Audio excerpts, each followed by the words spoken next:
할렐루야. 오늘도 주의 이름 가운데 나오신 우리 베이직 가족 여러분들을 주님으로 환영하고 축복합니다. 우리 앞서 여러분 인사하실 때에 주님의 이름으로 사랑합니다 한번 다시 인사하도록 하겠습니다. 주님의 이름으로 사랑합니다. 할렐루야. 사랑합니다. 오늘도 예배 가운데 우리의 주님께서 우리 가운데 놀라운 은혜를 예배하신 줄로 믿습니다. 다시 한번 예배하며 나갈 텐데요, 먼저 기도할 때에 아버지 하나님, 주님의 그 사랑을 오늘도 십자가를 통해 누리게 하여 주시옵고, 우리의 예배 가운데에 하나님을 향한 그 사랑, 그 감사함을 온전히 고백하며 나아갈 수 있도록 해달라고, 또 우리 같이 예배하는 예배자들 가운데 함께하여 달라고 우리 주님의 이름 한번 간절히 부르짖고 기도하도록 하겠습니다. 주여, 사랑의 주님 감사합니다. 오늘도 우리를 부르시고 주님 예배할 수 있는 믿음의 시간 허락하시니 감사합니다. 부족하고 연약한 인생이지만 아버지 하나님, 우리를 여전히 야곱이라 부르지 아니하시고 이스라엘이라 부르신 하나님의 그 은혜를 기억하며 오늘도 믿음의 담대함을 얻어 주님 앞으로 나아갑니다. 성령의 기름 부으심으로 함께하여 주시옵고, 세상살이 가운데 굳어진 우리의 마음 성령이여 부드럽게 하여 주시고, 하나님의 말씀에 씨앗이 심길 수 있는 아버지 믿음의 시간 되게 하여 주셔서 오늘도 주의 말씀 안에서, 은혜 안에서 아버지 하나님 예배하신 모든 은혜를 누리며 나아갈 수 있도록 이 시간 함께 하여 주시옵소서. 우리 예배자들 한 사람 한 사람 가운데에 놀라운 은혜를 허락하실 줄로 믿사오며 우리 주 예수님의 이름으로 감사하며 기도하옵나이다. 아멘. 우리 하나님 여러분 사랑하는 줄 믿으십니까? 우리 찬양같이 고백하며 그 주님의 사랑 안에서 우리의 믿음, 우리 예배자들을 고백하며 나아가기를 원합니다.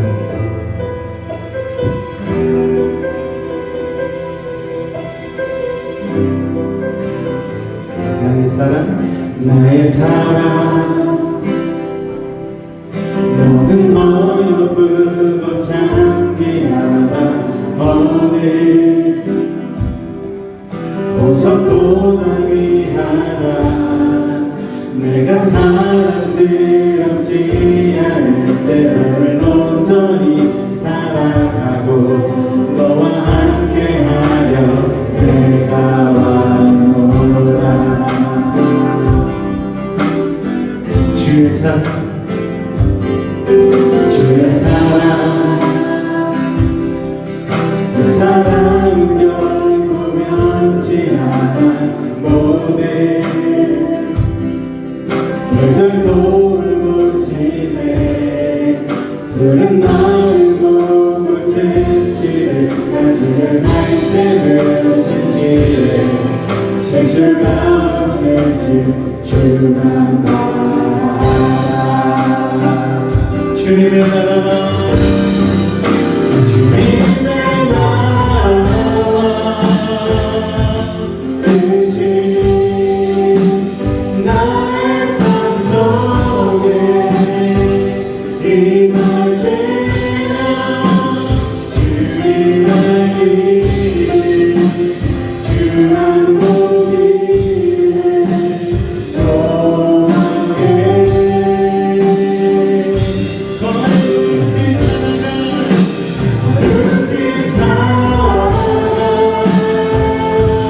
은과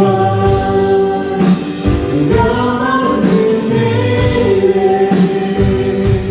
주신 나의 하나님, 완전한 사랑 찬양해. 나의 사랑, 나의 사랑,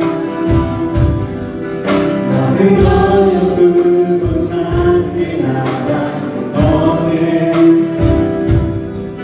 보석보다 귀하다.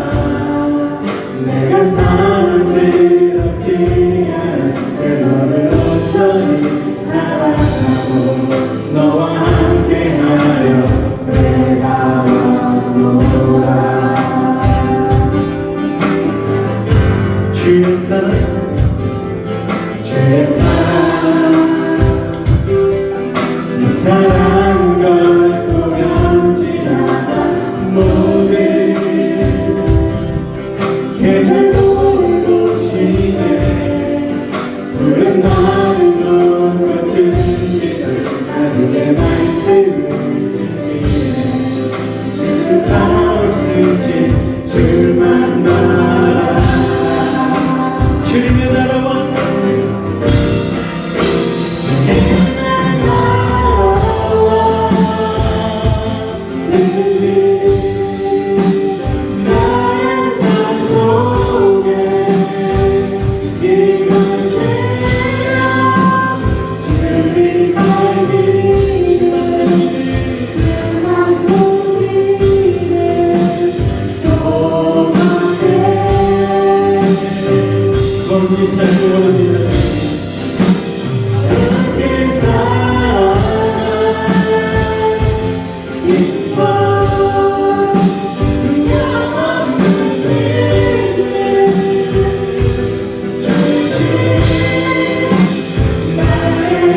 주님의 나라와 뜻이 나의 삶 속에 임하시며 주님 알기를 주만 보기를 소망해 거룩히 살아갈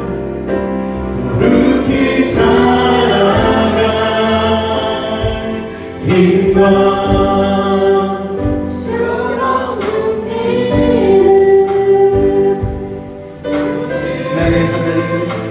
나의 하나님 완전한 사랑 찬양해 우리 아버님 이름으로 고백합니다.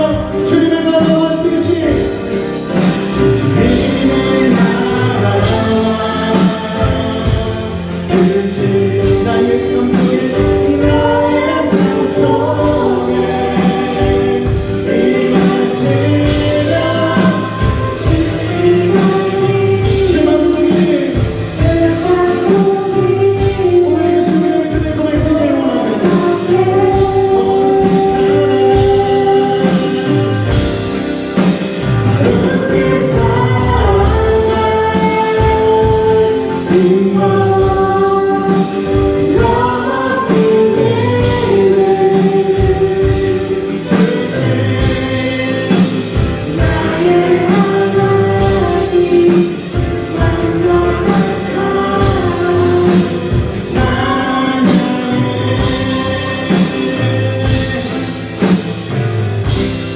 주님의 박수입니다.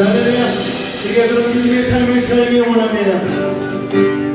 지어지는 것 주여지는 꿈에 빼앗으니 내 꿈을 얻어서서 반가시는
하십니다. 우리가 붙잡고 갈 그분은 능력이 많으십니다. 할렐루야.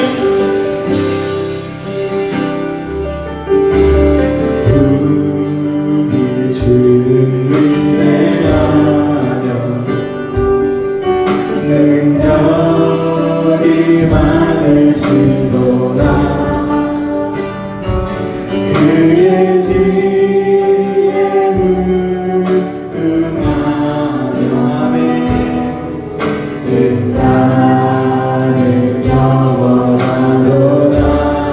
상한 자들이 고치시며 상한 자들이 고치시며 상처를 삼으시도다. 별들의 수를 세시며 별들의 수를 세시며 이름을 붙이셨도다. 그가 굴무로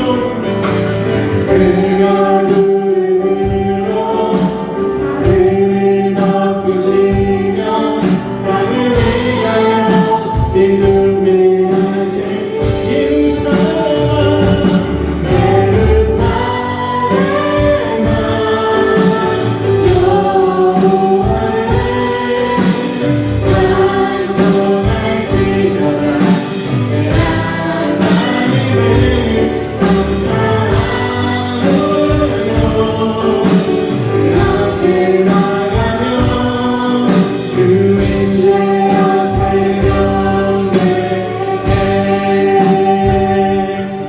전부 고백합니다. 우리 주는 위대하며 우리 주는 위대하며 능력이 많으신 주님이십니다. 능력이 많으시도다. 그의 지혜 응하며 그의 지혜 응하며 인자는 영원하도다. 인자는 영원하도다.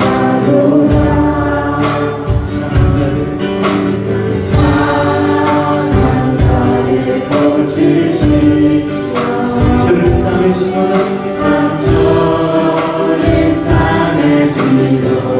아멘. 별들의 수를 세시며 이름을 붙이셨도다. 그가 구름으로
여호와의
오늘도 우리 가운데 함께 거하시며 우리에게 힘을 주시는 주님, 믿음의 눈을 들어 주님 바라보기를 원합니다.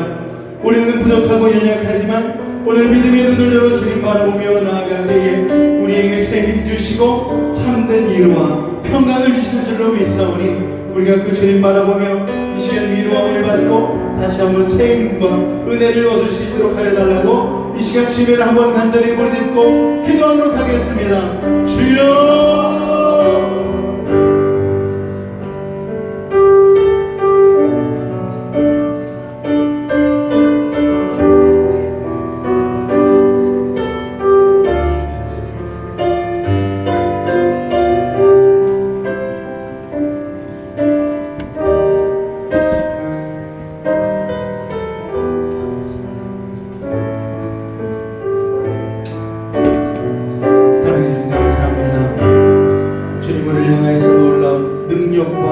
구원의 손을 베푸시는 줄로 믿습니다. 아버지 하나님, 연약한 우리들, 죄악된 우리들을 다시 주님의 손으로 부르시고 주님 앞에 믿음으로 담대하게 나아가게 하시니 감사를 드립니다. 오늘도 십자가의 능력 붙들고 의지하며 주님만 바라보기를 원하오니 한량없는 주의 은혜와 사랑으로 우리를 덮어주시고 우리를 인도하여 주옵소서. 주께서 함께 하시는 믿사오며 거룩한 우리 주 예수의 이름으로 감사하며 기도하옵나이다. 아멘. 사도신경으로 우리의 신앙을 고백하겠습니다. 나는 전능하신 아버지 하나님 천지의 창조주를 믿습니다. 나는 그의 유일하신 아들 우리 주 예수 그리스도를 믿습니다. 그는 성령으로 잉태되어 동정녀 마리아에게서 나시고 본디오 빌라도에게 고난을 받아 십자가에 못 박혀 죽으시고 장사된 지 사흘 만에 죽은 자 가운데서 다시 살아나셨으며 하늘에 오르시어 전능하신 아버지 하나님 우편에 앉아 계시다가 거기로부터 살아있는 자와 죽은 자를 심판하러 오십니다. 나는 성령을 믿으며 죄를 용서받는 것과 몸의 부활과 영생을 믿습니다. 아멘. 우리 여수의 공동체 고백 낭독하도록 하겠습니다. 1. 우리는 하나님이 찾으시는 예배자가 되겠습니다. 2. 우리는 3. 우리는 예배를 소중히 여기고 신앙의 본질을 철저히 지키겠습니다. 4. 우리는 성령으로 인도하며 교회를 세워가겠습니다. 5. 우리는 성교와 구제에 미치는 교회가 되겠습니다. 6. 우리는 주님 오실 길을 예비하는 선배자가 되겠습니다. 7. 우리는 세상과 가정에 선한 영향력을 끼치는 부모가 되겠습니다. 아멘. 이 공동체의 고백이 여러분의 기도의 제목이 되고 여러분의 비전이 되시기를 주님의 이름으로 축원을 드립니다. 우리 교회 소식 주보 안쪽에 있는 교회 소식 잠깐 나누도록 하겠습니다. 셋째 주 주일 예배에 나오신 여러분들을 환영하고 축복합니다. 앞으로 한번 인사하도록 하겠습니다. 만나서 반갑습니다. 인사하겠습니다. 만나서 반갑습니다. 할렐루야. 추석 명절 예배 잠시 안내드리도록 하겠습니다. 내일부터 수요일까지는 명절로 인하여서 예배가 없습니다. 아침 예배 그리고 수요 예배까지 없으니까요. 여러분 기억하시고 목요일 아침 예배부터 정상적으로 진행되니 예배 시간에 착오 없으시기 바랍니다. 추석 명절 가정 예배 순서지를 준비해 놨습니다. 가정 가운데에 추석 때 예배 드리시는 가정 예배 활용하시기를 바랍니다. 다음 주일은 식사 교제가 있는 날입니다. 반찬은 한 가정당 한 가지씩만 준비해 주십시오. 저번 주에 우리가 너무 다들 은혜가 넘치셔가지고 많이씩 준비해 주셨는데 한 가지씩만 준비하셔도 충분할 것 같아요. 이거는 뭐 음식이 너무 많아서 이게 낭비할 수가 있기 때문에 우리가 먹고 깔끔하게 이렇게 정리할 수 있도록 한 가지씩만 준비해 주시기 바랍니다. 할렐루야. 그리고 다음 주에는 또 기독교 에센스 두 번째 강의가 있습니다. 이번 돌아오는 주일에는 구원에 대한 내용을 나누거든요. 지난번에 우리가 나눈 건 뭐였죠? 원죄에 대해서 나눴잖아요. 원죄에 대해서, 죄가 무엇인지에 대해서 우리가 나누는데 돌아오는 주는 우리가 구원에 대해서 나누니까 좀 더 신앙적인 탄탄한 기초적인 부분을 확립하고자 하시는 분들 성숙과 성장에 여러분 도움되실 수 있도록 열심히 참여해 주시고 같이 나눠주시길 부탁을 드리겠습니다. 할렐루야. 우리 오늘 이 시간 찬송가 327장 주님 주실 화평 찬송하신 이후에 우리 박희정 집사님 나오셔서 대표하여 기도해 주시겠습니다.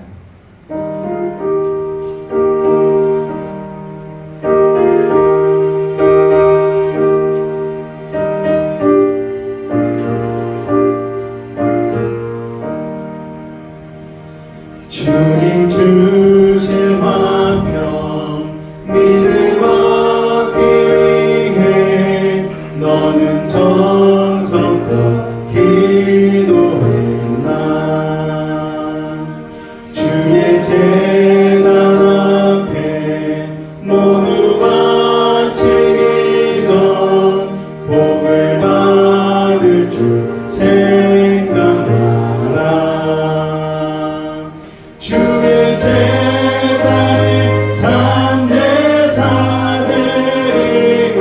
위해 주의 마음을 주장하리. 주의 뜻을 따라 그와 동행하며 영생 복락을 누리겠네. 주의 밝은 빛에 항상 활동하며 선한 사업을 힘쓰겠나. 자유 얻으려면 주의 뜻을 따라 너의 모든 것 희생하라. 주의 재단에 산제사들이 위해 주의 마음을 주장하리. 주의 뜻을 따라 그와 동행하면 영생 복락을 누리겠네. 주의 재단 앞에 모두 바친 후에 주와 온전히 사귀겠네. 주님 주신 기쁨 또한 그의 사랑 어찌 말로 다 경유하랴. 주의 재단에 산제사들이 위해 주의 마음을 주장하리.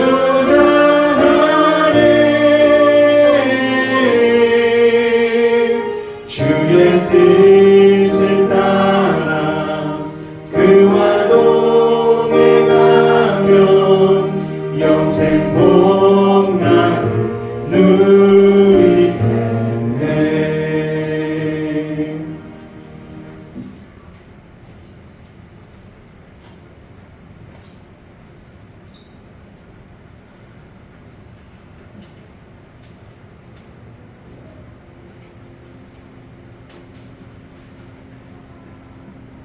하겠습니다. 하나님 아버지, 먼저 찬양과 경배와 영광을 기쁨으로 올려드립니다.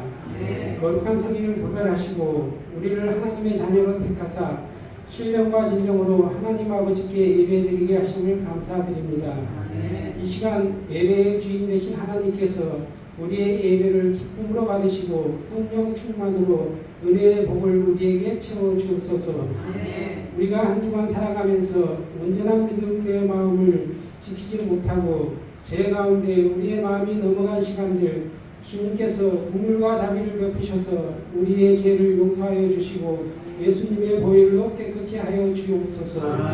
특별히 이번 주는 추석 명절이 있습니다.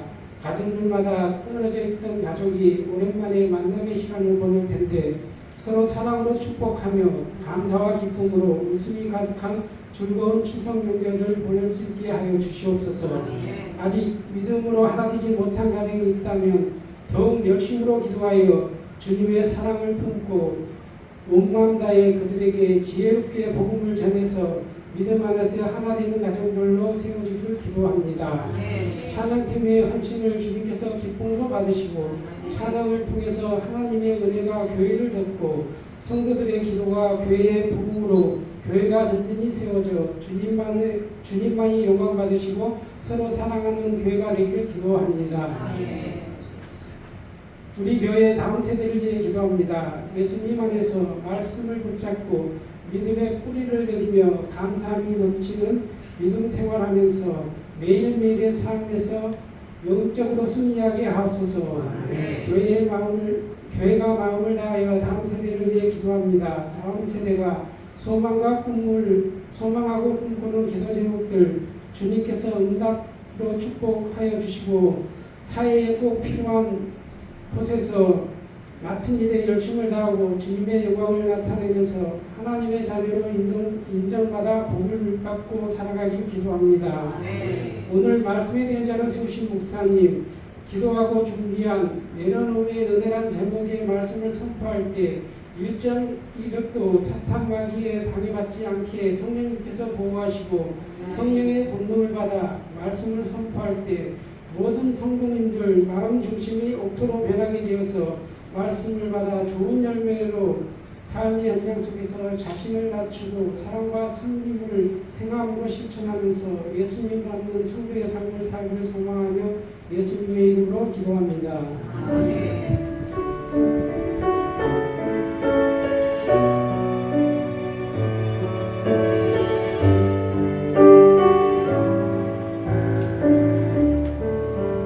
종이 다른 종으로 바뀌는 데 대해서 인정할 수가 없는 겁니다.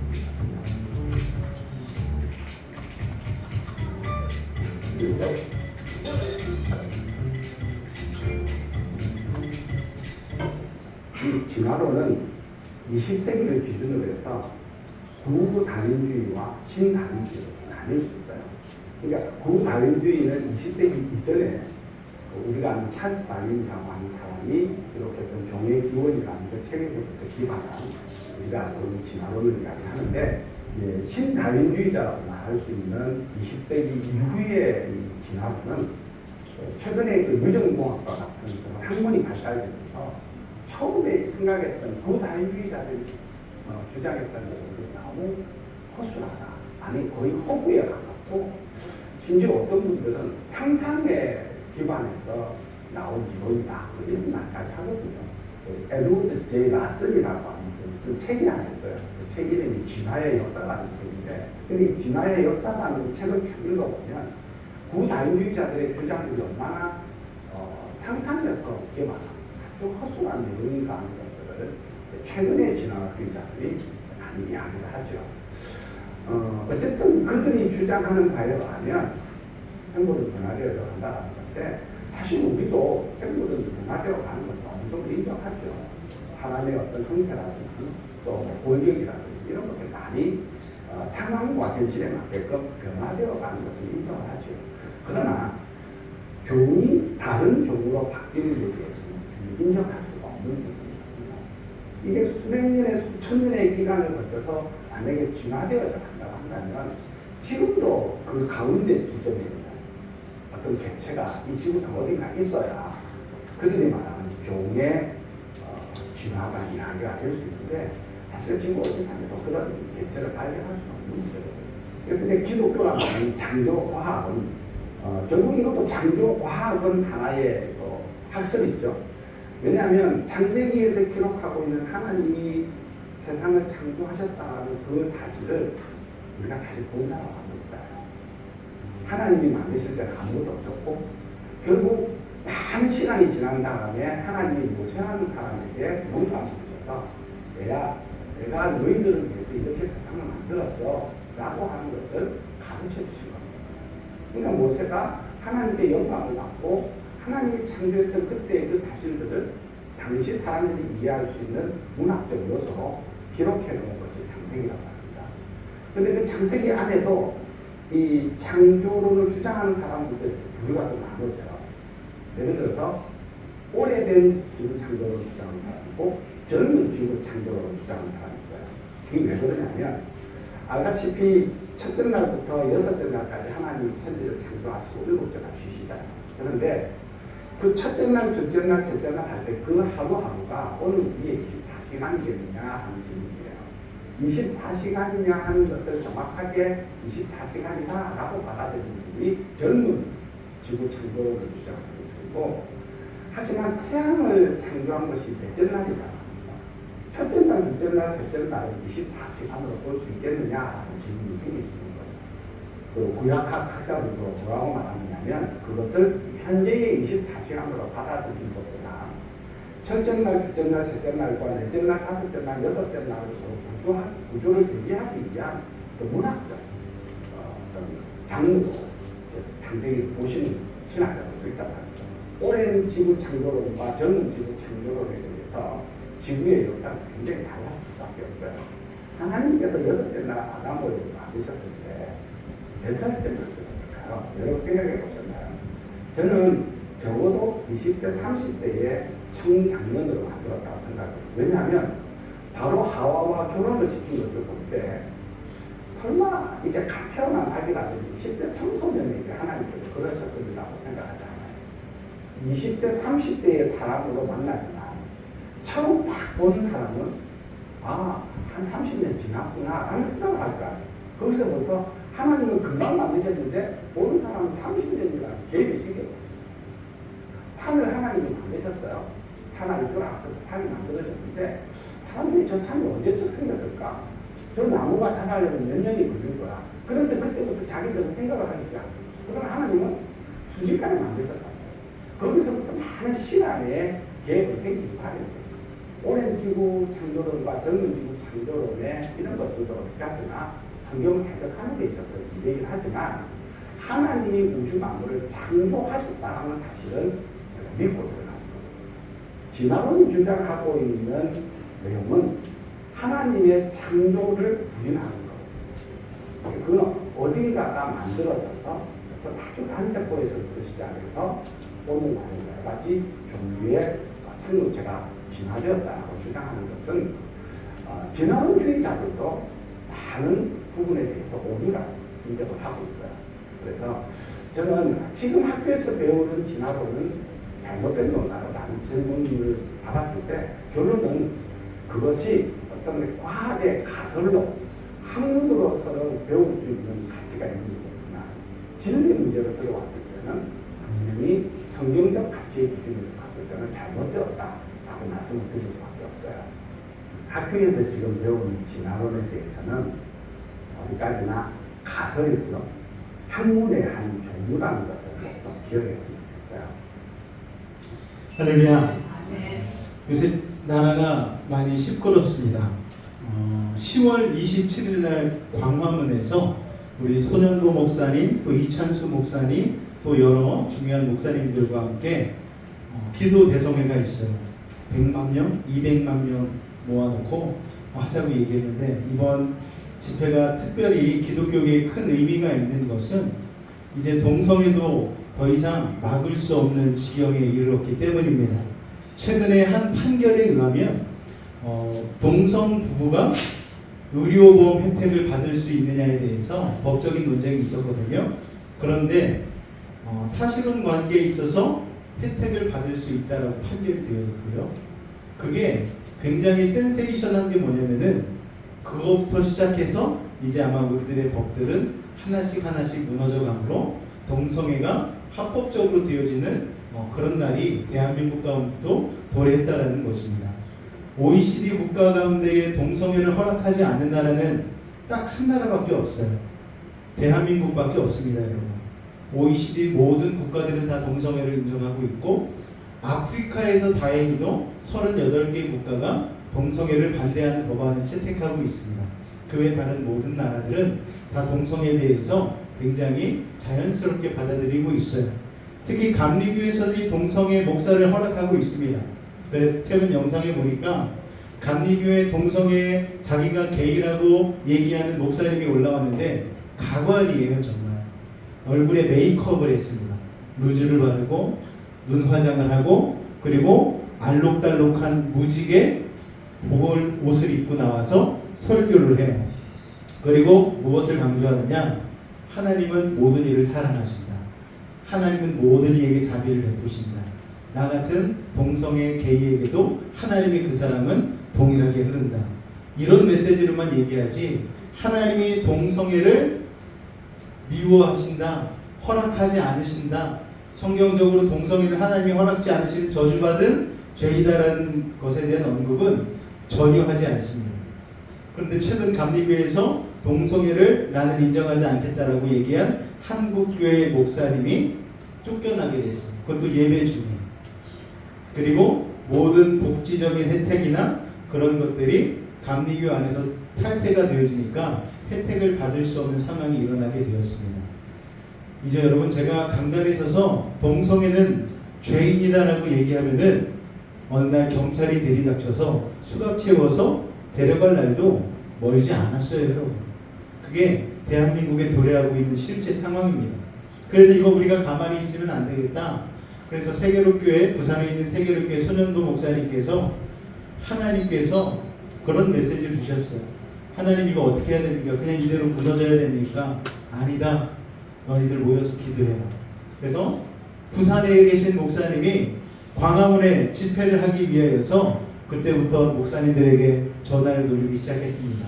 사랑에게 오정현 목사님, 여러 유명한 목사님들한테 전화를 돌렸더니 그 목사님들이 1분도 더 퇴치되기 전에 이 동성애에 대해서 심각성을 이미 인지하고 계셨고, 우리 함께 하겠다고, 강대상 위에 올라가지 않고 대표기도 시켜주지 않아도 우리 성도들 다 모아서 광화문에 200만이 넘는 우리 크리스찬들이 모여서 같이 기도하는 시간을 우리가 함께 힘써서 만들어 보겠다라고 지금 전국에 있는 모든 목사님들이 일어나고 계시거든요. 저 같은 경우는 이제 28일부터 10월 28일, 29, 30일 목회 컨퍼런스가 있어서 올라가게 되어지는데, 시간만 된다면 예배 끝나자마자 저희 아내랑 같이 올라가서 광화문 집회에 좀 기도에 같이 좀 손을 보태려고 생각을 하고 있습니다. 여러분들도 마음이 있으신 분들은 서울 꼭 아니라도 괜찮아요. 그 광화문 집회 시간에 유튜브로 생중계하니까요, 여러분 있는 자리에서 나라와 민족을 위하여서 두 손 들고 같이 기도해 줄 수 있는 여러분 되실 수 있기를 주님을 부탁을 드리겠습니다. 심각한 문제예요. 우리 자녀들이 동성애에 빠지면 결국은 신앙을 버리게 되어지는 것이고 하나님을 멀리하게 되는 것인데, 그렇게 되어지면, 대한민국마저 무너지게 되어지면 이건 진짜 심각한 일입니다. 물론 예언적으로 생각하면은 예수님 오실 때가 얼마 남지 않았기 때문에 이런 말세지말의 징조들이 일어나는 것이겠지만, 그럼에도 불구하고 사랑하는 우리의 다음 세대 가운데에 올바른 신앙을 물려주기 위한 우리 어른들의 기도가 필요한 때인 줄로 믿습니다. 아멘. 이런 것들을 위해서 여러분 같이 기도해 주시고 같이 관심 가져주시기를 부탁을 드리겠습니다. 오늘 나누실 하나님의 말씀 창세기 43장 1절로 15절까지의 말씀입니다. 창세기 43장 1절로 15절까지의 말씀입니다. 말씀 교독하도록 하겠습니다. 그 땅에 기근이 심하고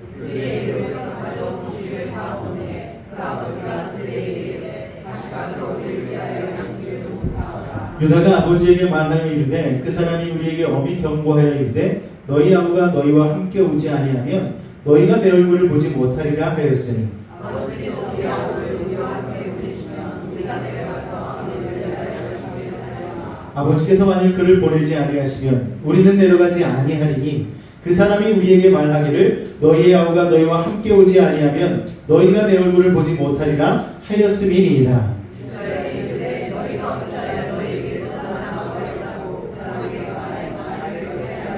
그들이 이르되, 그 사람이 우리와 우리의 친족에 대하여 자세히 질문하여 이르기를 너희 아버지가 아직 살아계시느냐? 너희에게 아우가 있느냐 하기로 그 묻는 말에 따라 그에게 대답한 것이, 그가 너희의 아우를 데리고 내려오라 할 줄을 우리가 어찌 알았으리이까? 유다가 그의 아버지 이스라엘에게 이르되, 저 아이를 나와 함께 보내시면 우리가 복하리니, 그러면 우리와 아버지가 영원한 아이들이 다 살고 죽지 아니하리라. 내가 그를 위하여 담보가 되오리니 아버지께서 내 손에서 그를 찾으소서. 내가 만일 그를 아버지께 데려다가 아버지 앞에 두지 아니하면 내가 영원히 죄를 지리이다.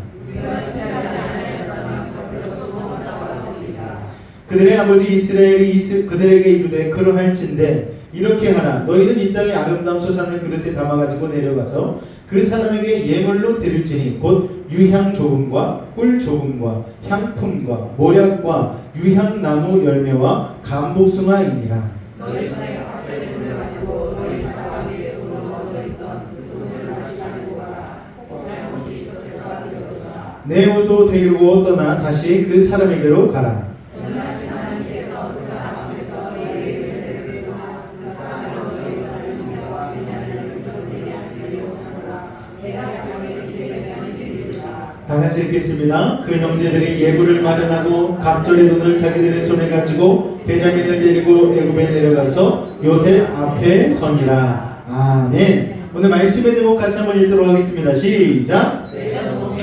우리 다음 세대 친구들 한번 읽어볼게요. 시작. 할렐루야. 내려놓음의 은혜 여러분의 삶 가운데도 누리실 수 있기를 주님의 이름으로 축원을 드립니다. 대흉년에 시달리던 가나안 땅에 야곱은요 가족의 식량난을 타개하기 위해서 아들들을 곡식이 풍성한 애굽으로 보냈죠. 그런데 애굽으로 간 아들들은 뜻하지 않게 거기서 자신들이 20년 전에 팔아버린 요셉을 만나게 되어집니다. 물론 아직 요셉이라는 건 알지 못합니다. 왜냐하면 요셉은 하나님의 기적 같은 도우심으로 엄청나게 높은 총리 대신에 지위를 가지고 있었기 때문입니다. 그러니 설마 총리 대신이 자기의 동생인 줄을 상상이나 했겠습니까? 그런데 요셉은요 이미 하나님의 은혜로 형들을 용서했어요. 그런데 형들도 자신들의 잘못을 좀 돌아볼 수 있는 계기를 만들어야 되겠다는 생각을 하고 형들을 압박하기 시작합니다. 정체를 밝히지 않고 형제들을 압박하니 형들이 감옥에 갇혀서 자신들의 지난 세월을 돌아보게 되어지고 동생을 팔았던 것을 회개하는 시간을 갖게 되어집니다. 그런데도 요셉의 압박은 멈추지 않고 계속되어져요. 마침내 요셉은 형들 중에 하나인 시므온을 감옥에 가둬놓고 나머지는 고향 땅 가나안으로 곡식을 가득 실어서 보내줍니다. 형들은 두려움에 떨면서 고향으로 돌아왔죠. 돌아와서 아버지 야곱에게 자초지종을 설명합니다. 그리고 베냐민을 다시 데리고 가야 된다라고 얘기를 합니다. 요셉이 다시 돌아오기로 요구한 것이 무엇인가? 동생 베냐민을 데려와라. 내가 봐야지 믿겠다. 이렇게 한 것이죠. 그런데 야곱은 라헬의 마지막 소생인 베냐민을 보낼 수가 없었어. 내 눈에 흙이 들어가기 전에 보낼 수 없다. 아들들 앞에서 오히려 아들들을 꾸짖습니다. 여러분 야곱에게 있어서 너무나 사랑하는 아내였던 라헬. 그 아내에서 낳은 두 아들이 있지 않습니까? 첫째 요셉, 둘째 베냐민. 첫째 요셉은 형들이 죽었다고 했어요. 애굽으로 팔아버렸지만 죽었다고 거짓말을 했습니다. 그리고 남은 나머지 아들 하나가 요셉을 잃어버릴 때에 한 살배기였던 베냐민입니다. 그리고 나서 20년이 흘렸으니 이제 베냐민의 나이가 몇 살입니까? 딱 좋을 때예요. 건장한 식스팩 딱 갖춰져 있는 그런 건장한 청년으로 자란 베냐민. 아버지에게 요셉이 이른 뒤에 유일한 위로가 되어졌던 그 베냐민을 야곱은 보내기가 쉽지 않았을 거예요. 난 베냐민은 못 보내겠다. 그러면서 형들을 막 꾸짖습니다. 예상했는데 아버지의 고집이 생각보다 강해요. 아들들이 한 발짝 뒤로 물러설 수밖에 없었습니다. 그렇게 시간이 흘렀어요. 몇 시간, 몇 주, 몇 달이 흘러버리고 말았습니다. 요셉 총리 대신이 요구한 것은 베냐민을 데리고 오라는 건데 시간적으로 따지면 가나안에 도착하자마자 얼른 짐을 다시 챙겨가지고 요셉 총리에게로 왔어야 돼요. 그런데 아버지의 고집 때문에 무려 2달이나 뒤로 늦춰진 것이죠. 우리 1절과 2절 말씀을 같이 읽을까요? 시작. 그 땅에 기근이 심하고 그들이 애굽에서 가져온 곡식을 다 먹으매 그 아버지가 그들에게 이르되 다시 가서 우리를 위하여 양식을 좀 사오라. 자, 그 땅에 기근이 심했다는 말은요, 쉽게 말하면 점점 시간이 갈수록 희망이, 상황이 안 좋아졌다는 것입니다. 흉년이 생각보다 오래 갔어요. 여러분, 불경기가 생각보다 오래 가게 될 때 우리는 당황하게 되어집니다. 아유, 코로나, 지난번 메르스처럼, 지난번 뭐 여러 가지 질병처럼 한두 달이면 지나겠지 생각했는데 무려 3년에 걸쳐서 이어졌고, 그리고 지금까지도 계속해서 우리를 힘들게 하고 있지 않습니까? 당황했어요. 근데 그것보다 더 심각한 게 흉년이 오래갔다는 것은 먹고 살 게 없잖아요. 먹어야 사는 인생인데 흉년이 1년이면 될 줄 알았는데 2년에 들어가도 전혀 나아질 기미가 안 보이는 거예요. 불경기가 점점 길어지고 고난이 길어지니까 이게 정말 큰 재앙으로 느껴지기 시작했고 이 흉년이 영원히 끝나지 않을 것 같은 그런 기분이 들었을 것입니다. 그런데 다행히도 야곱 일가는 재산이 많았잖아요. 그런데 그 재산은 대부분 무엇이었는가 하면은 유목민 사회에서의 재산은 가축 아닙니까 여러분? 그런데 자기 피부치같이 키우던 가축들이 지금 사람 먹을 양식도 없으니까 여러분 가축들은 얼마나 밥을 많이 먹는지 몰라요. 우리가 생각하는 것 이상으로 많이 먹습니다. 소 한 마리가 하루에 이따만한 볏짚을 하나를 다 먹어버려요. 그러니까 여러분 그 가축들이 먹을 양식을 구하기가 쉽지가 않은 거예요. 그러니까 가축들부터 죽어나가기 시작합니다. 유목민에게 있어서 가축들이 날마다 죽어나가는 모습을 보는 것은 마치 자기 간을 도려내는 것 같은 아픔이었을 거예요. 큰 집안이 아니고 잘못되니까 이렇게 무섭게 망해 들어가기 시작합니다. 야, 이대로 가다가 우리 다 굶어 죽겠다. 이런 공포심이 야곱 일족 가운데 찾아왔을 거예요. 그리고 몇 달 못 가서 아들들이 애굽에서 사온 곡식도 바닥을 드러내기 시작했습니다. 사실 여러분, 애굽에서 곡식을 사오는 것은 영구한 해결책이 아니지 않습니까? 하나님이 예비하신 영구한 해결책은 뭐예요, 여러분? 우리가 아는 야곱의 가족이 어디로 이사가는 것?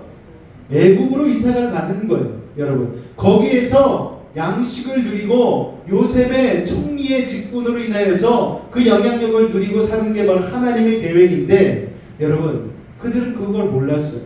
양식을 사오게 하신 것은 하나님께서 예비하신 축복의 어쩌면 힌트였을지도 모르겠습니다. 이처럼 하나님께서는 우리에게 부스러기 은혜를 맛보시게 하시면서 진짜 은혜의 자리로 우리를 초대하시는 때가 있는 거예요. 여러분, 하나님이 우리의 기도 가운데 왜 응답하십니까?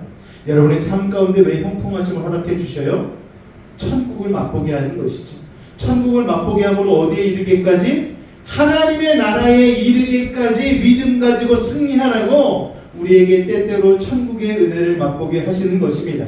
그러니까 여러분, 이 땅에서 주어지는 천국에 만족해서는 안 되고 우리는 하나님 나라 가는 그날까지 하나님 나라를 욕심내고 침노하면서 믿음으로 나아가야 되는 것입니다. 즉 더 큰 은혜를 사모하며 준비해야 되는 것이죠. 그런데 이런 은혜가 하필이면 어느 때 주어졌어요? 지금 흉년 가운데 주어지니까 눈이 다 가려워져서 판단을 제대로 못하는 거예요. 영적 분별력이 특히나 없어지니 야곱은요, 이게 변장된 축복인 줄을 깨닫지 못했습니다. 그냥 아들들의 애굽에서의 사건만 듣고서 야, 애굽은 무서운 곳이로구나, 양식은 있지만 무서운 곳이로구나, 그래서 베냐민을 보낼 수 없다고 고집을 부립니다. 몇 개월 동안? 2개월 동안. 세월이 흐르면서 가족들이 굶주림이 시작됐어요. 어린아이들이 막 울기 시작합니다. 가축들도 죽어갑니다. 이 전체적명의 위기를 야곱은 눈으로 바라보고 있어요. 더 이상 야곱이 가만히 있을 수가 없는 지경에 이르렀습니다. 그래서 오늘 본문처럼 베냐민을 내놓는 상황에 몰리게 되어집니다. 여러분, 우리의 인생도요, 난 이거는 끝까지 내가 못 내줘 라는 것들이 있으시지 않습니까? 그런 것들을 먼저 주님 앞에 내려놓으시기 바랍니다. 여러분, 하나님께서는 그걸 내려놓도록 하기 위해서 여러분의 삶 가운데에 긴 흉년을 허락하실 때가 있는 거예요. 어떤 학생이 고시를 준비하는데 공부를 열심히 했어요. 1년이 지나고 3년이 지나고 5년이 지나고 7년이 지나고 10년이 지났는데도 계속 떨어지는 거예요. 낙심과 낭망이 찾아왔습니다. 야, 나는 안 되나 보다. 내 인생은 여기서 끝인가 보다. 그런데 어느 날 노량진의 한 가게 갔는데 그 집에서 컵에다가 밥을 넣어가지고 주는데 그게 너무 맛있는 거예요. 내가 공부해서 안 되는데 나도 이 컵밥 장사나 한번 해볼까.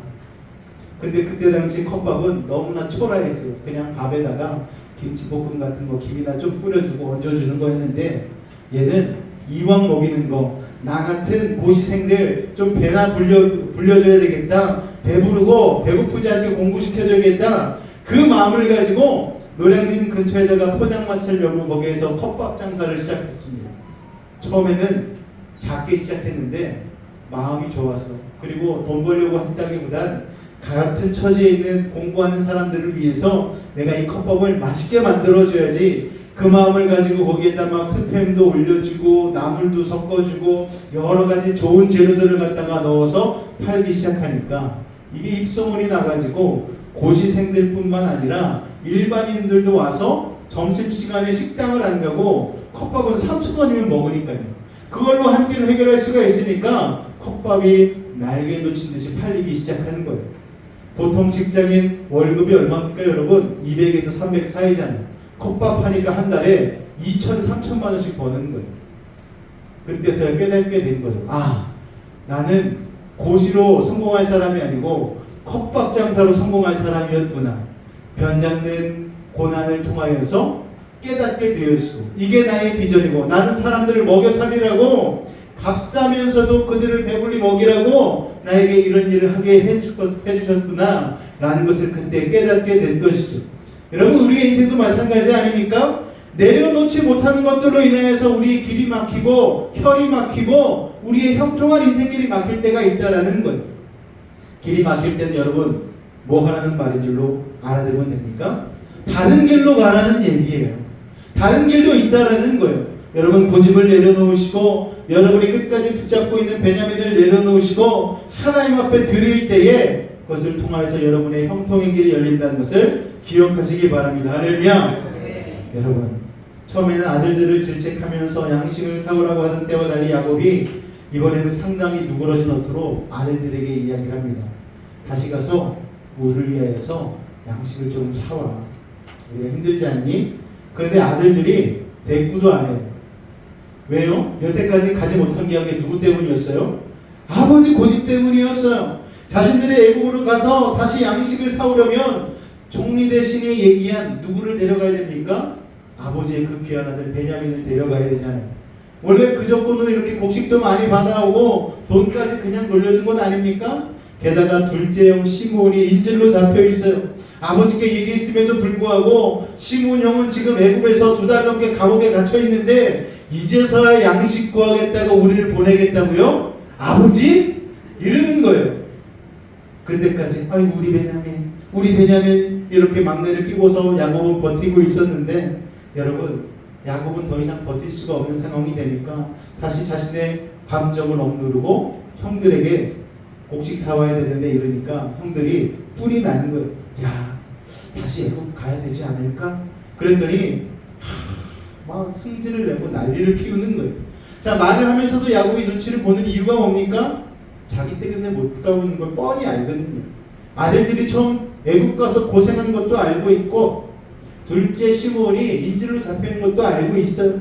또 다시 애굽으로 돌아가지 못하는 건 자기가 베냐민을 같이 보내주지 않기 때문이라는 것도 잘 알고 있습니다. 그런데 이 힘든 상황을 타개할 수 있는 유일한 해결책을 누가 알고 있어요?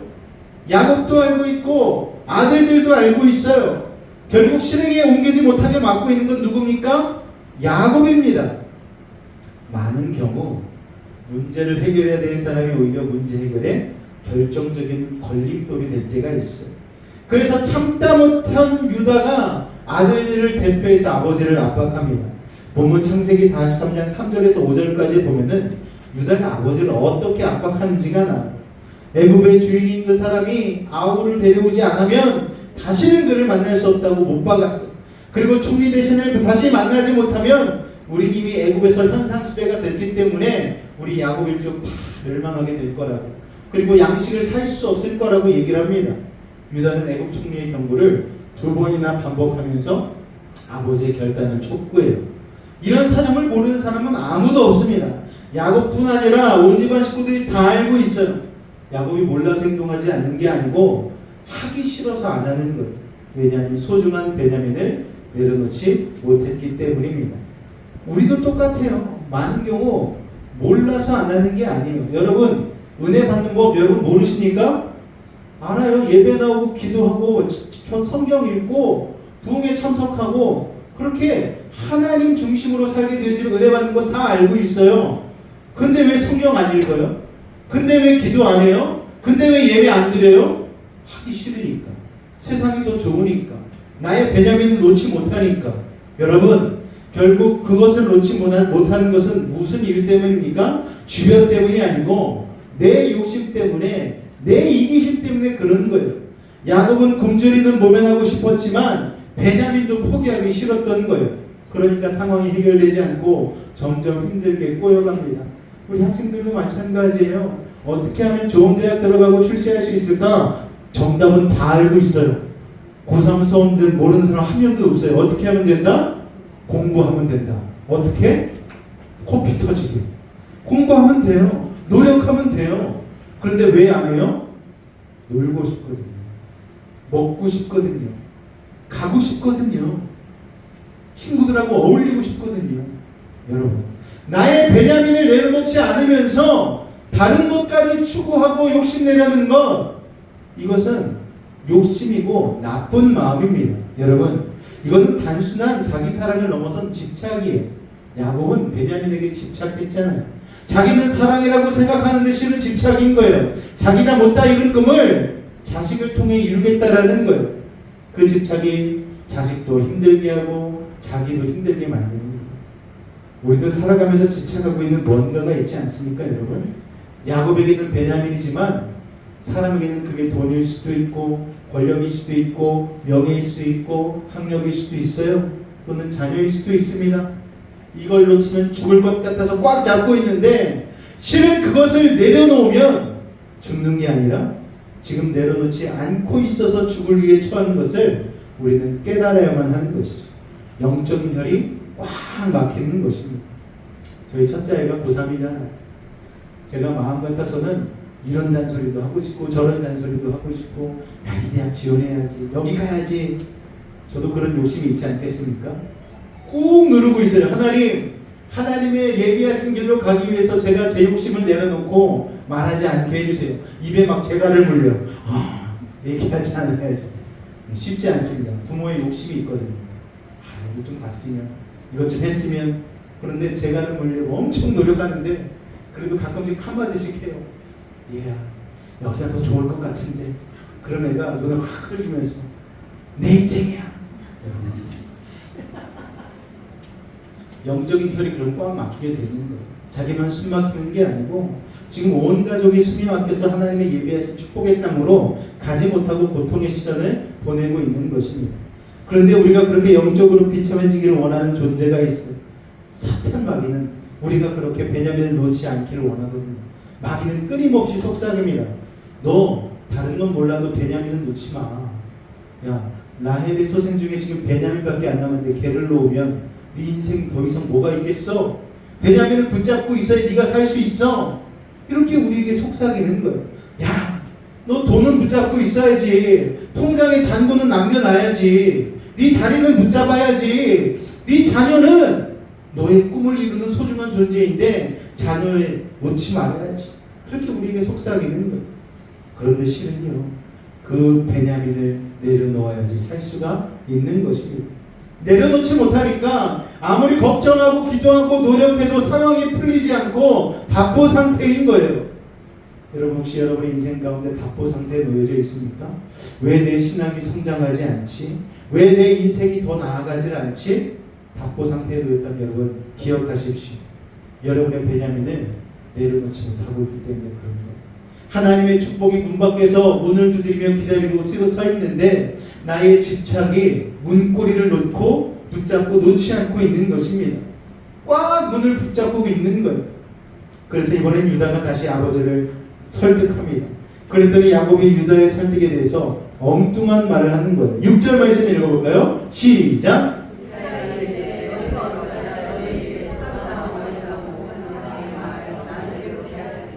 야곱도 답답하니까 괜히 그 사람한테 동생 있다고 얘기해가지고, 그래서 그 사람이 지금 데려오라는 건 아니라, 아니 지금 이럴 상황입니까? 얼른 베냐민 준비시켜가지고 보낼 생각해야지. 또 형들을 또 그냥 원망하고 그냥 트집을 잡는 거예요. 왜 동생 있다고 얘기해가지고 왜 이 지경에 이렇게 만들었냐는 거예요. 참 야곱이 비겁하지 않습니까? 여러분, 그런데 지금 포인트가 그게 아니잖아요. 괜히 불똥이 자신들에게 튀니까 아들들도 막 화가 나는 거예요. 그래서 막 아버지에게 대드는 거예요. 우리는 참 야곱에 대해서 실망을 많이 하게 되는 것 같아요. 그런데 여러분, 은혜는요, 야곱을 볼 때 많이 옵니까? 요셉을 볼 때 많이 옵니까? 야곱을 볼 때 우리는 은혜가 되는 거예요. 왜요? 우리가 야곱 같은 존재이기 때문에 그렇습니다. 어떤 목사님이요, 돌에다가 날마다 물을 주는 거예요. 그냥 강가에서 준 돌이에요. 그래서 아들이 이상한 거예요. 아빠, 아빠 왜 돌에다 물을 주세요? 그러니까 아버지가 돌에다 물을 주는 게 나에게 꼭 필요해. 계속 물을 주는 거야. 또 궁금하니까 아들이 물어보는 거야. 아빠 도대체 왜 자꾸 돌에다가 물을 주시냐고. 그랬더니 아버지가 그때서야 얘기를 하기 시작합니다. 아버지가 목사님이셨어요. 얘야, 목회는 말이야 이거랑 똑같아. 돌에다가 물을 주는 거란다. 예? 그게 무슨 말씀이세요, 아버지? 돌에 물을 준다고 싹이 나는 것도 아니고 열매가 맺히는 것도 아닌데 왜 돌에다 물을 주세요? 이게 목회라니까. 저는 그 영상을 보면서 울컥했어요. 왜요? 나와 같구나. 이사야서에 요새 나누는 말씀 가운데 보면은 야곱을 향해서 뭐라고 표현하는 줄 아십니까? 이 버러지 같은 야곱. 야곱은 정말 버러지 같은 놈이에요, 여러분. 야곱이 그동안 얼마나 하나님의 은혜를 많이 주셨습니까? 사닥다리의 환상, 여러분. 그리고 양의 얼룩덜룩한 환상. 그리고 에서를 만나기 전에 야복강에서 하나님이 그를 친히 만나 주셨잖아요. 그리고 이스라엘이라 이름을 계명까지 해주셨잖아요. 하나님의 은혜를 너무너무 많이 받은 야곱 아닙니까? 그런데 오늘 본문에 보니까 이 야곱은 또 어때요? 여전히 신앙적인 모습을 보이지 못하고 있습니다. 그러면서 아직까지도 자신의 베냐민을 내려놓지 못하고 아들만 원망하고 있는 거예요. 하나님께서는 돌과 같은 야곱의 마음 가운데 계속 성령의 은혜를 물을 부어주고 계신데, 이놈의 야곱은, 이 버러지 같은 야곱은 돌과 같이 이끼도 끼지 않고 그냥 버티고 있는 거예요. 그런데도 여러분 오늘 본문 가운데 보면은요, 이렇게 버티고 있는 야곱에게 하나님이 야곱이라 칭하지 않으시고 뭐라고 말씀하신 줄 아십니까? 이스라엘. 여러분, 오늘 우리를 향하신 그 하나님의 사랑은요, 버러지 같은 야곱과 같은 우리의 모습일지라도 오늘 우리에게 말씀해 주시는 거예요. 아니야, 너 이스라엘이야. 너 내 자녀야. 여러분, 부모님들이 자녀를 볼 때 여러분 뭐라고 얘기합니까? 이 야곱 같으니라고 이렇게 얘기하지 않아요. 말썽 부리고 정말 사고를 치고 부모에게 실망이 되는 일을 해도 여전히 우리는 자녀들을 향해서 뭐라고 얘기해 줍니까? 너는 이스라엘이야. 너는 내 아들이야. 너는 내 딸이야. 여러분, 그 부모의 마음으로 오늘 하나님 아버지께서 야곱에게 말씀하고 있는 거예요. 이스라엘. 여러분, 아버지에게 형들이 대듭니다. 7절 볼까요? 같이 읽습니다. 시작.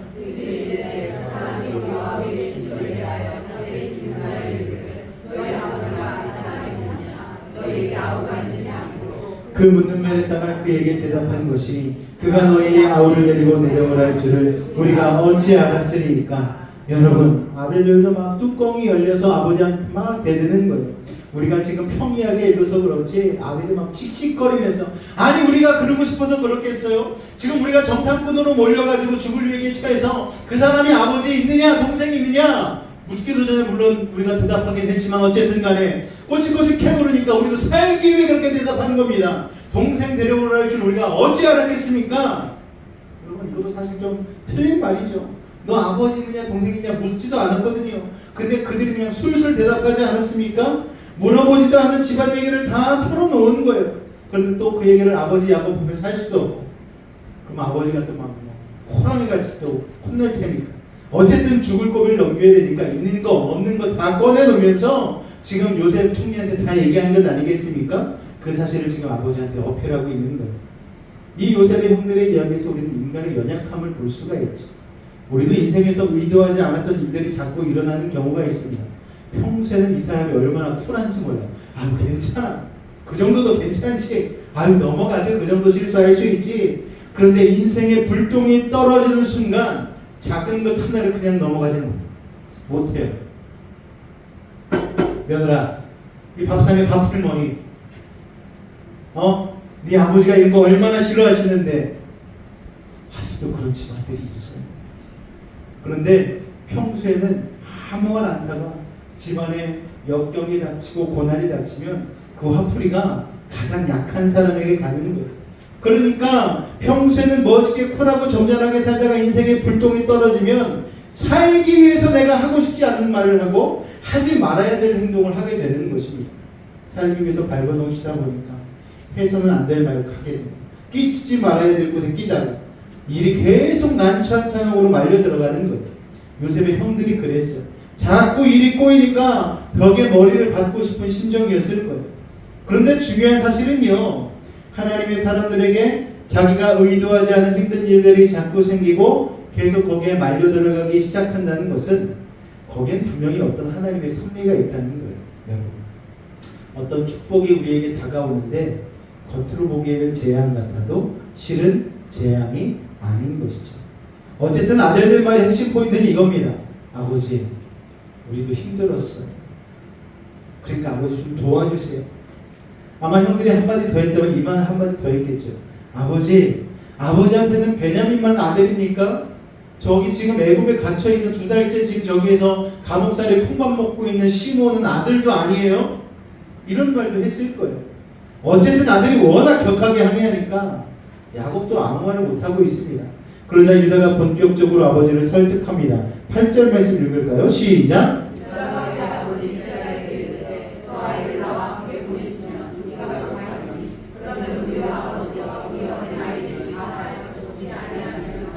유다는 설득의 재능인 것 같아요.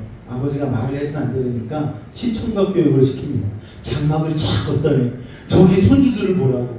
쟤네들 지금 피죽밖에 못 먹고 있다고. 쟤네들은 살려야 되지 않겠냐고. 이 얘기를 하고 있는 거예요.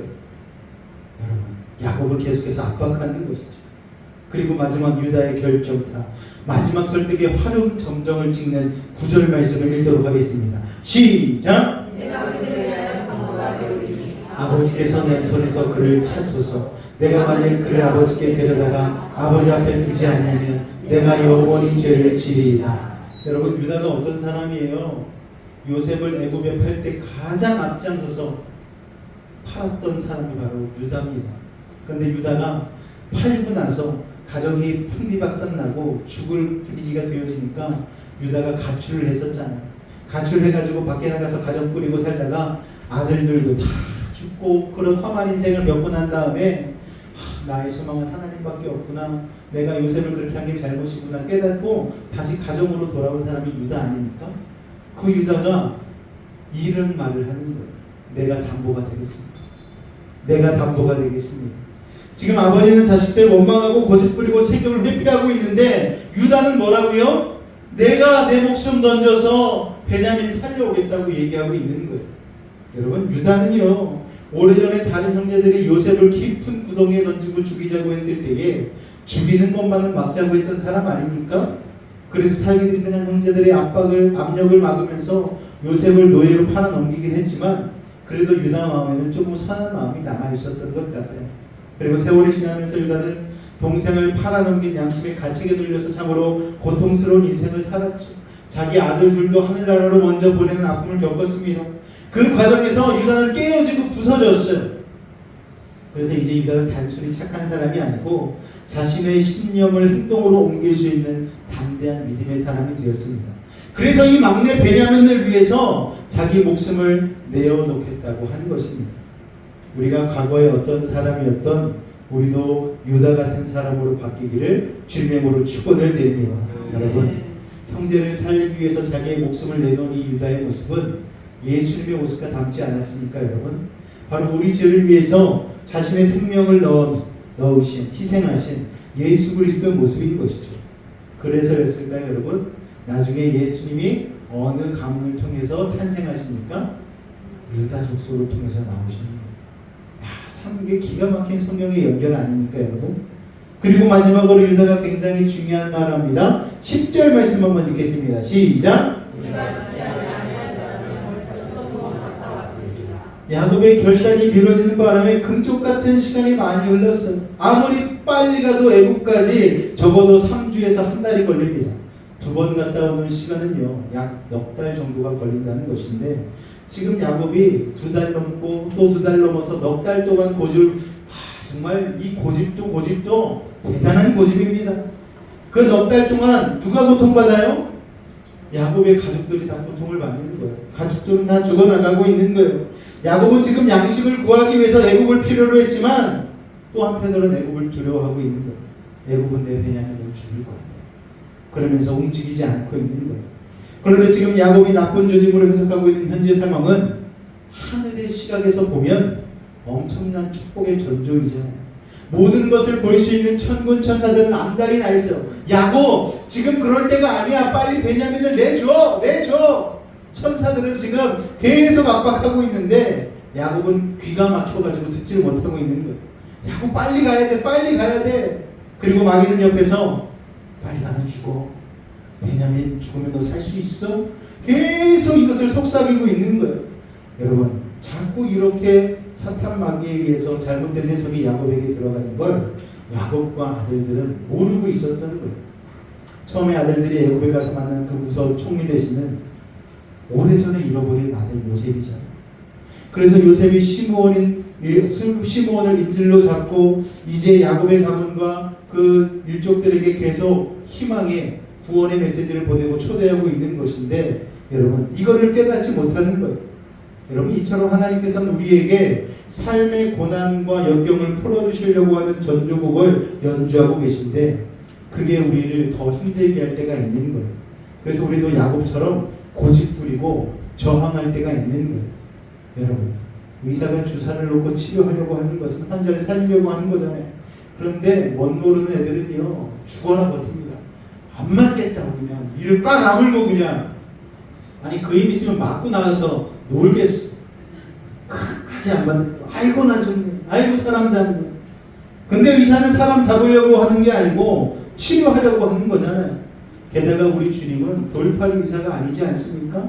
세계 최고의 명이에요. 우리의 인생의 아픔을 수술할 수 있는 유일한 분이십니다. 그 하나님을 믿어야 하는데 두려움에 사로잡힌 야곱에게는 아무것도 지금 보이지 않는 거예요. 베냐민을 보내는 것도 그렇습니다. 이제 앞으로 전개되는 이야기를 통해서 알게 되지만 애굽에는요, 야곱이 생각하는 저승사자가 기다리고 있는 게 아니에요.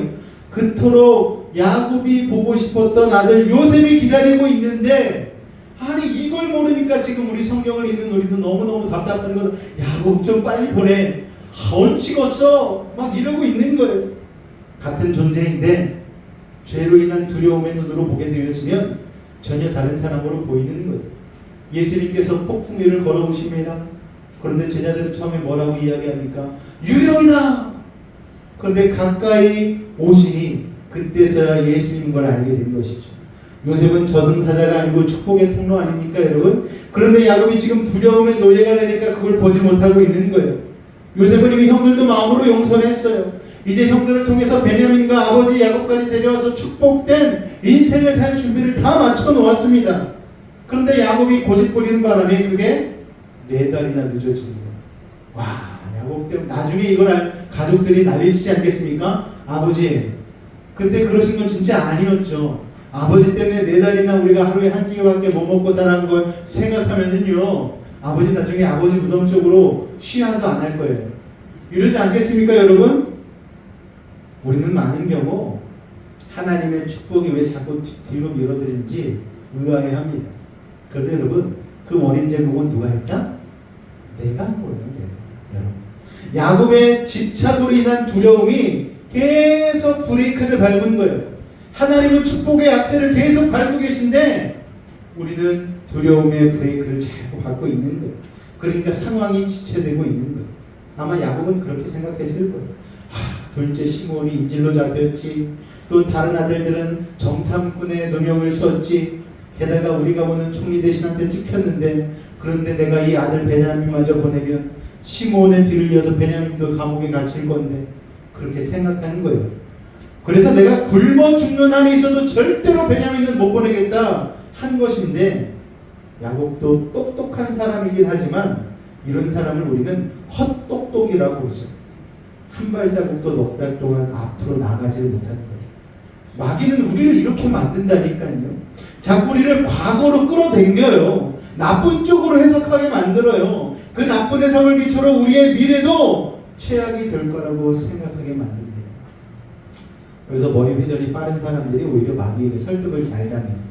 자기 머리로 막 계산을 하거든요. 마귀에게 그렇게 설득되면 한 발도 두려워서 앞으로 가지를 못하는 거예요. 우리 청년들, 믿음의 다운생들도 그렇습니다. 지금 여러분 한번 눈을 가려보세요. 뭐가 보입니까? 아무것도 안 보여요. 이게 여러분의 인생이에요. 그렇지만 여러분, 눈을 감는 순간 여러분의 손을 붙잡고 누가 동행하기 시작하십니까? 하나님이 동행하기 시작하는 거예요.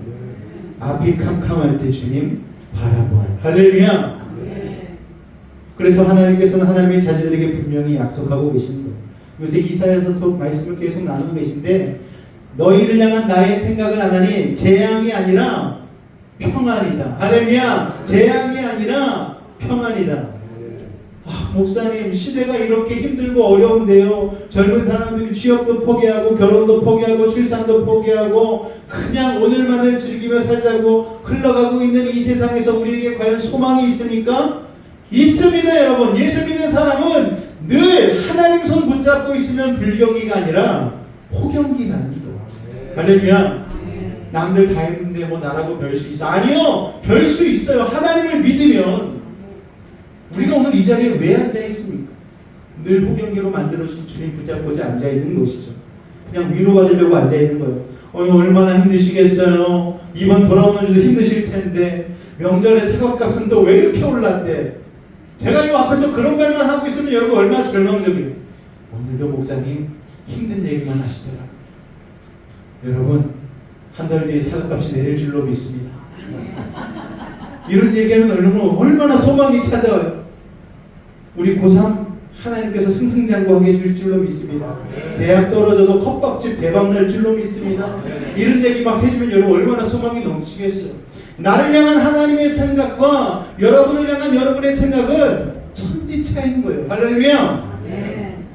영적 지도자 위치에 있는 사람이 이렇게 야곱처럼 우유부단하고 쓸데없는 집착이 있으면 이게 파급 효과가 큰 거예요. 여러분, 제가 날마다 억울하다고 슬프다고 앞에서 앉아가지고 나는 개척교회 목사, 나는 하루에 3끼 먹기도 힘들다고 배불러서 2끼 먹는데 그러면서 날마다 울고 있다고 생각해 보십시오. 그럼 예배 나올 때마다 성도들이 우리 목사님 어떻게 위로해드리나, 오늘은 오늘 목사님이 울지는 않으려나, 나 눈치 보고 그러면 여러분 예배가 되겠습니까? 여러분, 피죽 하나 못 먹어도 단상에 올라와서는 하나님이 놀라운 부흥을 허락하실 줄로 믿습니다. 이렇게 선포하며 나가야 되는 게 주의 종이잖아요. 새 가족들 안 나올 때 여러분 목사 마음은 찢어져요. 알아요 여러분? 한 주간 동안 그 마음 부여잡고 기도해요. 주여, 주여. 근데 하나님이 어떤 마음을 주신 줄 아십니까? 나의 생각은 재앙이 아니야, 평안이야. 네가 이것도 못 이기면 나중에 성도들 몇천 명 나올 때 하루에 100명씩 안 나올 때 어떻게 그 마음 견디냐. 하나님이 시험해 주시는 거예요. 내 생각은 평안이야, 재앙이 아니야라고 우리에게 말씀해 주시는 것입니다. 여러분과 여러분 가문에 하나님의 축복이 흘러든 것을 막고 있는 게 여러분의 우유부단한 것, 쓸데없는 집착이 아닌지 한번 이 시간 되돌아보시길 바랍니다. 자, 이제 유다의 간곡한 설득에 야곱이 마침내 베냐민을 보내기로 결정합니다. 할렐루야. 그런데 야곱이 이제 좀 보내기로 결정했으면 좀 시원하게 보내줘야 되는데 11절과 12절에 보니까 참 야곱다워요. 그냥 가지마. 유향도 준비해, 달콤한 꿀도 준비하고 향품도 준비하고 모략도 넣어, 유향나무와 감복숭아도 넣어가. 이건 뭐예요 여러분? 뇌물 아닙니까? 뇌물. 이거 언제 그랬어요? 예전에 형 에서를 만날 때 한 때, 두 때를 막 가족들을 막 선물로 준비해서 보내고. 이거 하나님을 전적으로 의지하는 모습이 아니잖아요. 뇌물을 의지하는 거잖아요. 여러분, 옛사랑의 습성이 그대로 살아있는 거예요. 돈으로 문제를 좀 해결해 보려고 하는 거예요. 참 어리석죠. 요셉은 애굽의 총리 아닙니까? 감복숭아 따위가 뭔 맛이 있겠어요. 여러분, 야곱은 참 어리석어지는 거예요. 요셉의 참과는 비교가 안 되는데 이처럼 우리는 인간적으로 하지 않아도 될 걱정을 너무 하는 거예요. 우리는 우리의 행위로 하나님의 축복과 은혜를 자꾸 쟁취하려고 해요. 내가 하나님께 이만큼 헌금을 드리면 하나님이 이만한 은혜를 주시겠지? 여러분 그럴 필요가 없어요. 하나님이 이미 사랑과 은혜를 우리에게 공짜 은혜를 준비하고 계십니다. 하나님이 우리에게 원하시는 건 뭔 줄 아십니까? 부서진 마음, 우리의 우상에 대한 집착을 버리고 베냐민을 버리고 그저 주님께로 엎드리며 나오는 것입니다. 그런데 야곱이 그렇게 못해요. 6절도 보니까 또 11절도 보니까 야곱이 인간적인 모습을 보이는데 6절에서는 아들한테 막 책임을 전가하잖아요. 또 11절에서는 자꾸 뇌물 막 같이 보내는 이런 모습을 보입니다. 그런데 놀라운 사실이 있어요, 여러분. 6절과 11절에 야곱을 야곱이라고 부르지 않고 뭐라고 부른다고요? 아니 그렇게 연약하고 죄악된 모습을 보이는데 이스라엘이라고 불러줘요. 그것은 하나님이 우리를 향한 은혜라는 사실을 여러분 기억하시기 바랍니다. 우리는 항상 옛사람의 모습이에요. 하나님은 그런데도 계속해서 쟤는 이스라엘이야 이렇게 믿고 계속 선포해 주시는 것입니다. 여러분 오늘 본문에서 결국 야곱은 이스라엘다운 마지막 결정을 하는 거예요. 지금 하나님은 야곱을 닮은 우리들이 이스라엘이 되게끔 믿어주시고 격려해 주십니다. 13절을 같이 한번 읽겠습니다. 시작. 드디어 베냐민을 데려가는 허락이 떨어집니다. 넉 달 걸렸어요. 진작 그렇게 했더라면 온 가족 고생하지 않아도 되었을 텐데 야곱의 집착 때문에 많은 사람이 고생을 했습니다. 이 야곱 가정이 살 수 있는 유일한 길은 베냐민을 내려놓는 거예요. 베냐민을 내려놓음으로써 그들은 모든 축복으로 들어갈 수 있었습니다. 저도 비슷한 간증이 있어요. 예전에 사역지가 없을 때에 6개월 동안 쉬면서 제가 베냐민을 내려놓지 못하는 경우가 있었어요. 자꾸만 급하니까 난 아무데나 가도 돼. 나는 사리비만 주는 데라면 어디든지 갈 거야. 아골골짝 빈들에다가도 나는 가겠어. 근데 옆에서 자꾸 아내가 워 하는 거예요. 자기야 그건 아니야. 그랬다가 제가 제 고집대로 간 교회에서 죽어나 고생했어요. 겨울만 되면 그 교회는 김장을 막 2,000포기씩 하는데 남자 교육자가 저밖에 없는 거예요. 그 2,000포기를 제가 칼로 다 썰어가지고 막 어떤 집사님은 눈치도 없이 자기 밭에 있는 거 다 갖고 가라. 아니 밭에 있는 배추들이 날아와서 지들이 실리는 것도 아니고 갖고 가라면 교회에 있는 직원들이 그걸 할 수밖에 없잖아요. 그래가지고 그 2,000포기를 혼자 막 다 썰고서 2년을 정말 생고생을 했어요. 그러고 나서 깨달은 거, 마누라 말을 잘 듣자. 그래서 그 다음에 또 쉴 때는 그때는 정말 하나님이 저에게 부르심의 메시지를 주실 때까지 정말 꾹 참고 기다렸어요. 쉽지 않았죠. 제가 말씀드리지 않았습니까? 수염이 덥수룩하게 자라고 맨날 곰처럼 바닥에 누워있는 그런 6개월을 보냈어요. 그러다가 하나님의 기적 같은 은혜로 말미암아 어머니 기도에 참석하게 되었고 어머니 기도에 참석했던 그 교회에 제가 그 기도를 했거든요. 하나님, 저도 저 강대상에 서서 설교하고 싶어요. 저도 저 앞에 서서 찬송 인도하고 싶어요. 근데 하나님께서 그 기도를 들으시고 응답하시고 그 교회의 강대상에 서게 하시고 찬양 인도까지 하게 하셨습니다. 여러분 저는 그 간증이 있거든요. 저는 베냐민을 내려놓아 본 적이 있습니다. 그런데 아직까지도 아직과 고집으로 내려놓지 못하는 베냐민이 있음을 고백합니다. 여러분도 마찬가지예요. 여러분 내려놓지 못하고 있는 여러분들만의 베냐민이 있으십니까? 야곱처럼 내려놓으시기 바랍니다. 놀라운 사실은 여러분이 여러분의 베냐민을 포기할 때 그 베냐민은 쓰레기통으로 들어가는 게 아니라는 사실입니다. 그 베냐민이 어디로 가느냐? 예수님께로 가는 거예요. 요셉에게로 가는 거예요. 그러면 그 베냐민의 인생은 너무나 비참하던 인생에서 너무나 축복된 왕족의 인생으로 바뀌게 된 것입니다. 할렐루야.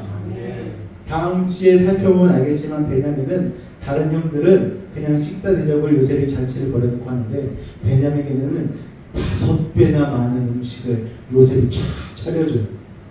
먹방하는 것도 아닌데 여러분 그 순간부터 베냐민을 내려놓는 베냐민을 예수님께 보내고 요셉께 보내는 그 순간부터 여러분의 베냐민을 보내는 그 순간부터 여러분은 지금까지 살아온 것과 비교도 안 되는 축복의 시즌으로 들어가게 될 것입니다.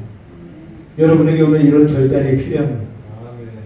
목회하면서 보니까 하나님께서 꼭 나쁜 것은 아니지만 베냐민 같이 내가 인간적으로 믿고 의지하던 것들을 항상 내려놓게 하시는 때가 있어요.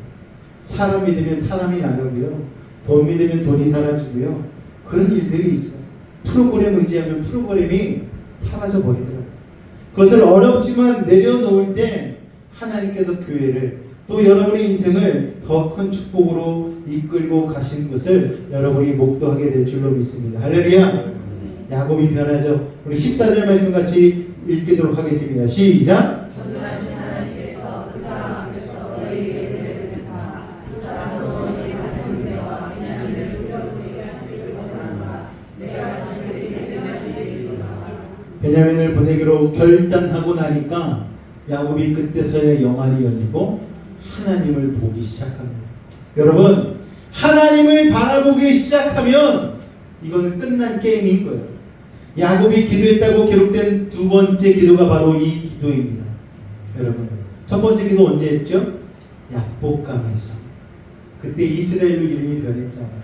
이 축복의 두 번째 시즌을 여는 기도가 언제 나왔다고요? 자신의 베냐민을 내려놓는 순간. 할렐루야! 이게 인생 기도 아닙니까? 베냐민을 내려놓고 나니까 야곱에게 전능하신 하나님이 보이기 시작한 거예요. 여러분, 집착하던 베냐민을 내려놓으면 하나님이 보일 거예요. 여러분, 목적을 명확하게 보려고 노력하지 마시기 바래요. 우리 학생들 지금 당장 눈앞에 성적, 돈, 명예, 인기, 친구 이런 것들이 먼저 보일 거예요. 그런데 그런 것들 먼저 보지 마시고 예배를 통해 하나님을 먼저 보실 수 있기를 주님의 이름으로 축원을 드립니다. 여러분이 집착하던 베냐민을 누르면 하나님이 보일 것이고, 하나님이 보이기 시작하면 하나님께 주시는 꿈과 비전이 보이기 시작하는 거예요. 할렐루야. 그 야곱의 입에서 영적인 생각과 영적인 언어가 흘러나오기 시작합니다. 여러분, 전능하신 하나님께서 여러분 그 사람 앞에서 너희에게 은혜를 베푸시기를 원하노라. 자식들 앞에서 이런 아버지의 모습이야말로 야곱이 아닌 이스라엘의 모습 아닙니까? 하나님이 하늘에서 박수를 치실 거예요. 그렇지, 야곱 바로 그거야. 내가 바라는 모습 바로 그거야. 바로 내가 이걸 기다린 거야. 자, 이제 내가 진짜 축복의 게이트를 너에게 열어주겠다. 내가 자식을 잃으면 잃겠습니다. 이게 아브라함의 고백 아니었습니까, 여러분? 여러분, 또 이런 말을 비슷하게 한 사람이 있어요. 내가 죽으면 죽으리다. 누가 이런 말을 했어요? 에스더. 맞아요, 에스더. 너무 잘 알고 계십니다. 요셉을 잃은 뒤에 베냐민 하나만을 바라보고 왔던 야곱의 입에서 이삭을 내려놓았던 아브라함의 고백이, 자기 생명을 내려놨던 에스더의 고백이 내가 나의 자식을 잃으면 잃으리로다. 야곱은 베냐민이 죽을 수도 있다는 걸 각오한 것이죠. 그런데 그렇게 포기하니까 자유함이 찾아왔어요. 활기를 띠기 시작합니다. 갑자기 집안의 분위기가 확 바뀌었어요. 내가 이제 하나님만 붙들 거야. 집안의 예배가 회복되기 시작합니다. 집안 전체가 활기를 띠기 시작했어요. 여러분, 다음 주 본문을 통해서 알게 되겠지만 이 여정의 시작은 야곱의 온 가족이 요셉과 만나게 되면서 축복의 대도약을 시작하는 그 시작점입니다. 베냐민을 내려놓았더니 열린 축복의 문. 하나님은요, 복의 근원이세요. 할렐루야. 복의 근원이신 하나님만이 여러분의 복을 줄 수 있음을 믿으십니까? 복을 줄 수 있는 하나님만이 우리 다음 세대의 앞길을 예배할 수 있음을 믿으십니까? 근데 왜 다른 거 보고 있어? 왜 하나님 보지 않고 있으십니까, 여러분? 우리의 집착, 베냐민 내려놓으시기 바랍니다. 그런 집착을 내려놓으면 우리가 우리의 길을 막고 있던 길목에서 우리가 비켜서면 하나님이 예배하신 축복의 놀라운 은혜가 우리에게 쏟아져 들어올 것입니다. 사랑하는 베이직 가족 여러분, 오늘 여러분이 집착하고 있는 베냐민을 결단하시고 내려놓으시기 바랍니다. 그러면 하나님의 축복의 시즌이 여러분의 삶 가운데에 시작될 줄로 믿습니다. 기도하겠습니다. 하나님, 감사합니다. 우리가 주인 삼았던 그 베냐민을, 우리가 집착하던 그 베냐민을 야곱처럼 집착하던 그 베냐민을 오늘 결단하고 내려놓기를 원합니다. 그래서 하나님이 예비하신 축복의 시즌으로 새롭게 가게 하여 주옵소서. 예수님의 이름으로 기도하옵나이다. 아멘. 여러분, 우리가 우리의 베냐민을 내려놓고 나아갈 때에 우리의 고백 가운데 이 놀라운 고백이 이어질 줄로 믿습니다.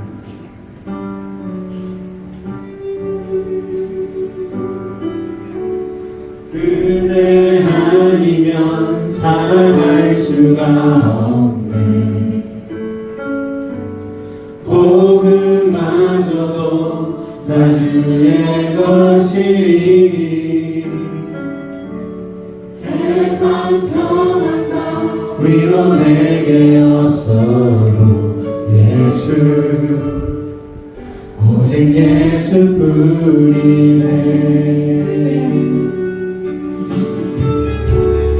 은혜 아니면 살아갈 수가 없네. 호흡마저도 다 주의 것이니 세상 평안과 위로 내게 없어도 예수 오직 예수뿐이네.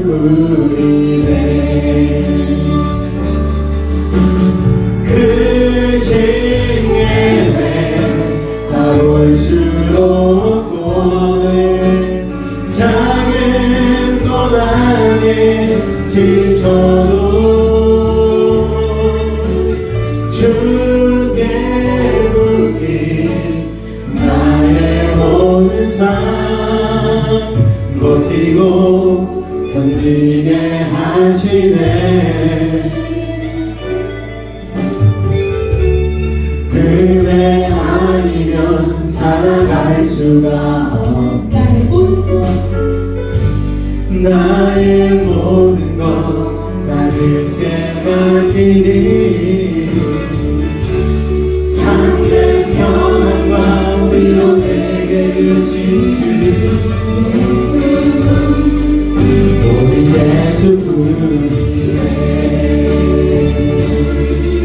우리 시간 말씀을 생각하며 기도하며 나아갈 때에 나의 인생의 베냐민을 내려놓고 오직 예수 그리스도만 붙잡는 믿음의 인생이 되게 달라고 우리 주변을 한번 간절히 부르짖어 기도하겠습니다. 주여, 사랑해 드림 감사합니다. 우리의 아버지 하나님 계획을 내려놓고 우리의 베냐민을 내려놓고 아버지 하나님 우리의 소망 대신 예수 그리스도를 믿음으로 붙잡는 우리가 되게 하여 주시옵소서. 아버지 하나님, 우리가 세상 모든 것을 붙잡고 여전히 내려놓지 못하고 살아가는 것으로 인하여서 하나님 우리를 하시는 축복의 통로가 막히고 아버지 은혜의 흐름이 막히는 것을 아버지 오늘 말씀을 통하여 깨닫습니다. 이제 하나님 우리의 아집과 고집을 내려놓고 야곱과 같이 결단하기를 원합니다. 우리의 베냐민을 내려놓게 하여 주시옵소서. 우리의 세상의 모든 것들을 내려놓게 하여 주시옵소서. 우리의 고집과 아집을 내려놓게 하여 주시옵소서. 오직 예수만이 우리의 소망 되심을 고백하며 아버지 하나님 믿음으로 나아가기를 원합니다. 오늘 하나님 이 주일에 우리가 하나님 우리의 베냐민을 내려놓기로 결단하며 고백하오니 아버지 하나님 우리가 함께 하여 주셔서 아버지 하나님 주님의 은혜로 우리를 채우시고 인도하여 주시옵소서. 주님, 아버지 하나님 주님 역사하여 주시옵소서.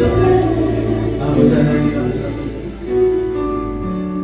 은혜 아니면 살아갈 수가 없네. 나의 모든 것 다 주께 맡기리. 아멘. 참된 평안과 위로 내게 주신 주 예수